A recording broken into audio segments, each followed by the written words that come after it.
Hello everyone, welcome to math Mindria. तो आज हम रीजनिंग की एक क्वेश्चन को देखते हैं। ये सीरीज क्वेश्चन है जिसमें अगर आप देखोगे तो हमारे पास वैल्यू जो है 128, 32, 16, 12, 12, 15 और जो उसके आगे वाली वैल्यू है वो हमें ज्ञात करनी है। ये हमारा आज का क्वेश्चन। अगर आप देखोगे शुरू में तो वैल्यू कम होती है यार। 128 के बाद 32 हो रहा है, 32 का 16 हो रहा है और उसके बाद 12 हो रहा है। पर 12 के बाद अगर हम देखेंगे तो वैल्यू कांस्टेंट है, 12 12। उसके अगर बाद देखेंगे तो 12 के बाद 15 आ रहा है, 15 के बाद वैल्यू बढ़ेगी। तो एक अनुमान लगा सकते हैं कि 15 के बाद जो वैल्यू आएगी वो 15 से बड़ी होनी चाहिए। अगर हम अब इसको देखते हैं कि कौन कौन से ऐसे मैथ के रिलेशन हैं जो उसमें फिट बैठते हैं, क्योंकि रीजनिंग को सॉल्व करने के लिए सबसे महत्वपूर्ण है कि शुरू से अंत तक जो भी आप रिलेशन बैठा हो मैथमेटिक्स का वो कांस्टेंट रहना चाहिए। तो अगर शुरू में देखो 128 और 32 में कितना अंतर है। 32 को अगर हम 4 गुना करेंगे तो 128 होगा और 32 का आधा करेंगे तो 16 होगा। पर अगर हम 16 के बाद देखेंगे तो ये सीरीज में फिट नहीं बैठता, क्योंकि 16 का आधा करोगे तो 8 होगा या बराबर करेंगे तो 16 होगा। तो ये यहाँ पे क्वेश्चन, ये वाली सीरीज यहाँ पे नहीं बैठती। अब हम देखते हैं कि इसको सॉल्व करने के लिए और कौन से मेथड यूज कर सकते हैं। तो अगर आप देखो गौर से तो 12 12 कांस्टेंट है, उसका तो 15 है। तो हमें एक आइडिया लग रहा है कि ये प्रॉब्लम पॉइंटों से सॉल्व होगी।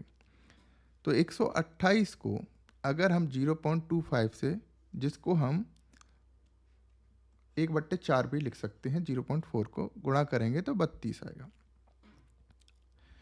अगर 32 का गुणा 0.5, क्या कर रहे हैं हम 0.25 बढ़ाते जा रहे हैं। शुरुआत हमने लिया 0.25, फिर 0.25 में 0.25 प्लस किए तो 0.5 आ गया, तो 16 आ गया। तो 0.5 को हम 1/2 भी लिख सकते हैं। उसके बाद 16 का गुणा हम करेंगे 0.75, क्योंकि 0.5 में हमने 0.25 और ऐड किए तो 0.75 हो गए, तो 12 आया। 0.75 को आप लिख सकते हो 3/4। अब क्या करेंगे, 0.75 में 0.25 और ऐड करेंगे तो 1 हो जाएगा। तो 12 का गुणा जब 1 से करेंगे तो 12 ही आएगा।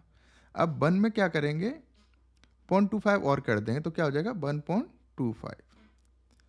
तो अब क्या करेंगे, 12 का गुणा हम 1.25 से करेंगे तो 15 आएगा। अब 15 का जो गुणा है हम क्या करेंगे, 0.25 बढ़ा देंगे तो मतलब इसका हो जाएगा 1.5।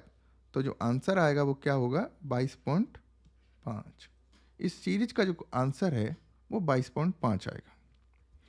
तो इस सीरीज को अगर आप गौर से देखोगे तो हमने इसमें क्या किया, शुरुआत में हमने 0.25 का गुणा किया 128 से, फिर 0.5 का गुणा किया 32 से, फिर 0.75 का गुणा किया 16 से, फिर हमने क्या किया 12 का गुणा किया 1 से, फिर हमने क्या किया 12 गुणा किया 1.25 से, फिर 15 का गुणा किया हमने 1.5 से। तो हमारा आंसर 22.5 आ गया। तो इसमें जो सीरीज बनती है, जो सॉल्व करने का रिलेशन बनता है वो क्या है, 0.25, 0.5, 0.75, 1, 1.25 और 1.5।